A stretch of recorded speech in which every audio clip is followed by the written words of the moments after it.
एकांकी संचय पाठ 1 संस्कार और भावना भाग 2। लेखक विष्णु प्रभाकर। लेखक परिचय। श्री विष्णु प्रभाकर जी का जन्म उत्तर प्रदेश में 21 जून सन 1912 में हुआ। आपने प्रारंभिक शिक्षा प्राप्त करके स्नातक की परीक्षा उत्तीर्ण की। कुछ समय तक इन्होंने पंजाब सरकार के कृषि विभाग में कार्य किया, पर बाद में ये नौकरी छोड़कर लेखन कार्य में संलग्न हो गए। इन्होंने साहित्य की अनेक विधाओं जैसे कहानी, उपन्यास, नाटक, एकांकी आदि पर अपनी लेखनी चलाई। 11 अप्रैल सन 2009 को इनका देहांत हो गया। पात्र परिचय। माँ संक्रांति काल की एक हिंदू नारी। अतुल माँ का छोटा पुत्र। उमा अतुल की पत्नी। इसके अतिरिक्त राम सिंह और मिश्रानी 2 अन्य पात्र हैं। श्री विष्णु प्रभाकर द्वारा लिखित एकांकी संस्कार और भावना में मानव स्वभाव का विश्लेषण किया गया है। एक मध्यम वर्गीय परिवार जिसमें एकांकी की मुख्य पात्रा माँ संक्रांति काल की एक हिंदू नारी है, जो भारतीय संस्कृति के प्राचीन रीति रिवाजों का पालन करती है। पुराने संस्कारों की रक्षा करना, उनका पालन करना उसका एकमात्र धर्म है। इसी कारण वह अपने बड़े बेटे अविनाश की विजातीय पत्नी को स्वीकार नहीं कर पाती। स्वीकार करने में उसके संस्कार बाधक बनते हैं और परिवार टूट जाता है। बड़ा बेटा परिवार से अलग हो जाता है। पहले बड़े बेटे अविनाश और बाद में उसकी पत्नी की बीमारी की सूचना प्राप्त होने पर माँ बहुत दुखी हो जाती है। संस्कारों की प्रबलता के कारण माँ अभी तक अपने बेटे अविनाश के घर नहीं गई, किंतु अब माँ की ममता उसको विवश करती है। माँ की ममता के सामने उसके जातिगत और धार्मिक संस्कार झुकते हुए नजर आते हैं। ममता एवं पुत्र प्रेम के सामने उसके प्राचीन संस्कारों की दीवार टूट जाती है। यहाँ संस्कार और भावना के मध्य अंतर्द्वंद उभर कर आता है, जिसमें संस्कारों पर भावना की विजय होती है और अंत में वह संस्कारों की दास्ता से मुक्त हो जाती है।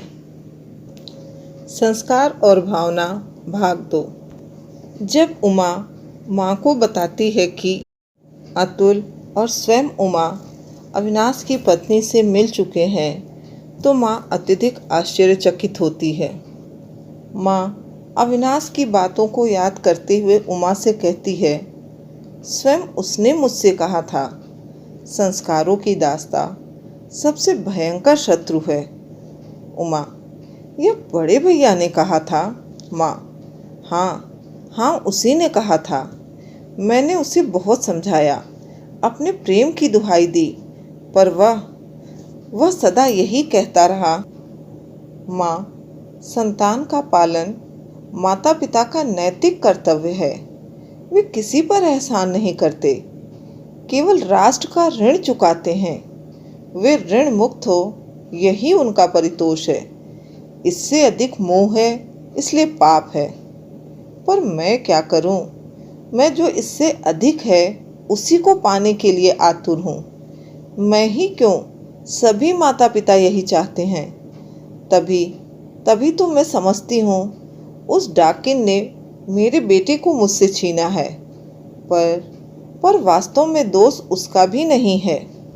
उमा कहती है, माता जी, लगता तो मुझे भी ऐसा ही है। उसी समय अतुल का प्रवेश होता है। अतुल सीधे आकर कुर्सी पर बैठ जाता है और माँ की ओर देखकर कहता है, क्या बन रहा है माता जी? माँ अतुल की बात को अनसुना करके पूछती है, तूने सुना? अतुल, क्या? माँ, अविनाश बहुत बीमार रहा। अतुल, हाँ, उन्हें हैजा हो गया था। माँ आश्चर्य से, तू जानता था? अतुल, हाँ। माँ, तूने मुझसे कहा तक नहीं? तुमसे कहता? क्यों? क्या मैं उसकी माँ नहीं थी? अतुल मुस्कुराता है। माँ तो हो, पर सुनकर क्या करती? क्या उसके पास जाती? माँ सहसा जवाब नहीं दे पाती।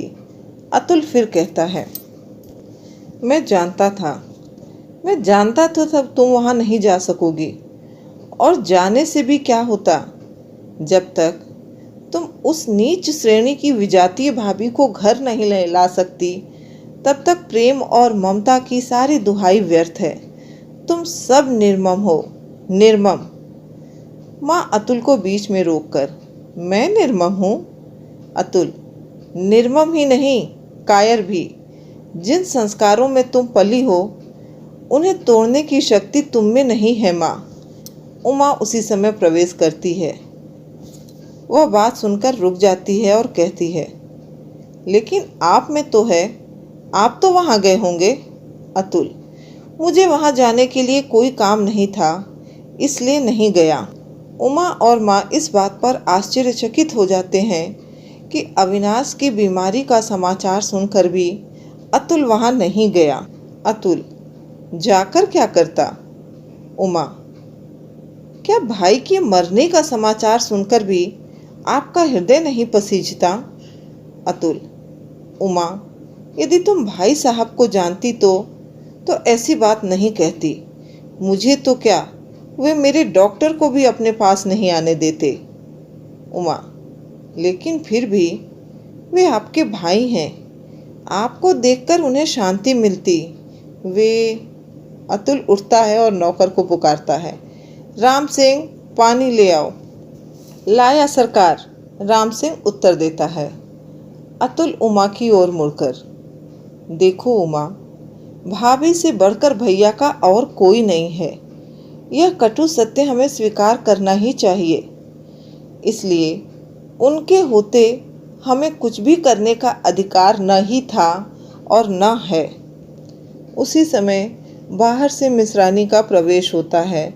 वह अंदर कमरे में चली जाती है और माँ के साथ बात करने का स्वर आता है। थोड़ी देर बाद माँ कमरे से बाहर आती है। वह आज और भी दुखी है, उसके पैर डगमगाते हैं।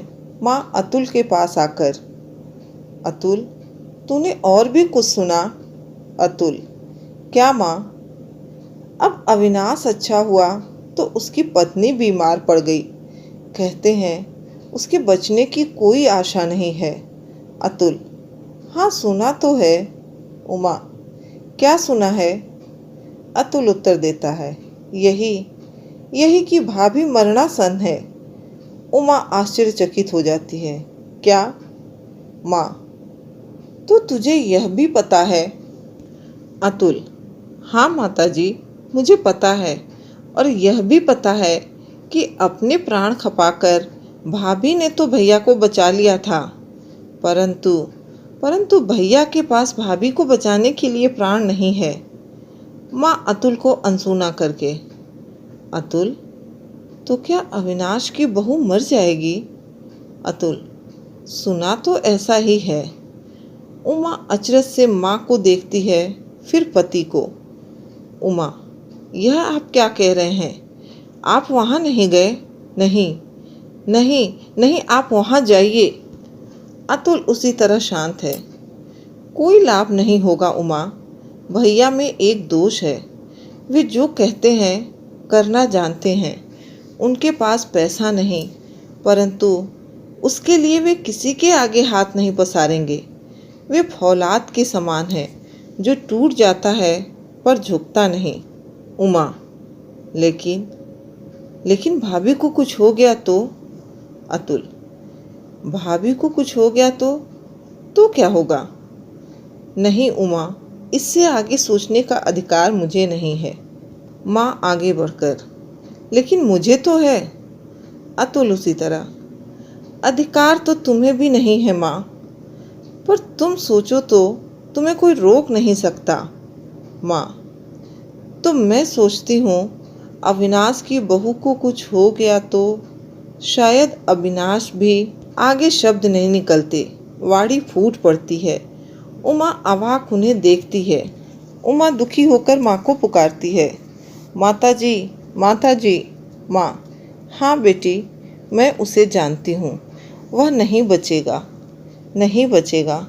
उमा, माँ यह आप क्या कह रही हैं? अतुल, माँ, माँ तुम इतना जानती हो? माँ, हाँ उमा, अतुल मैं ठीक कह रही हूँ, वह नहीं बचेगा। उसे बचाने की शक्ति केवल मुझी में है, केवल मुझी में। उमा और अतुल एक साथ बोल पड़ते हैं, माँ, माँ उसी तरह। अतुल, इसीलिए मैं कहती हूँ तू एक बार मुझे उनके पास ले चल। वह निर्मम है, पर मैं तो माँ हूँ, मुझे निर्मम नहीं होना चाहिए। मैं उसके पास चलूँगी। उमा हर्ष से काँप उठती है। अतुल अभी भी उसी तरह गंभीर है। उमा, माँ तुम कितनी अच्छी हो। अतुल, अभी चलो माँ, पर चलने से पहले एक बात सोच लो। यदि तुम उस नीच कुल की विजातीय भाभी को इस घर में नहीं ला सकी तो वहाँ जाने से कुछ लाभ नहीं होगा। माँ, जानती हूँ अतुल, इसीलिए तो जा रही हूँ। अतुल हर्षित होकर, ऐसी बात है तो चलो माँ, अभी चलो। राम सिंह को आवाज़ देता है, राम सिंह, तांगा लाओ अभी इसी वक्त। और उमा, तुम भी चलो शीघ्र। उमा। अतुल की आंखें भर जाती है, वह कमरे से बाहर चला जाता है।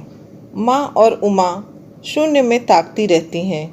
वातावरण में शांति और स्निग्धता है। सहसा उमा को पुस्तक के वाक्य फिर याद आने लगते हैं।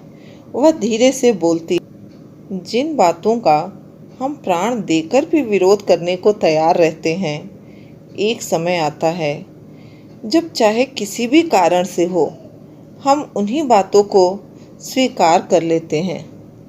एकांकी समाप्त हो जाती है, पर्दा गिर जाता है। एकांकी संचय, पाठ 1,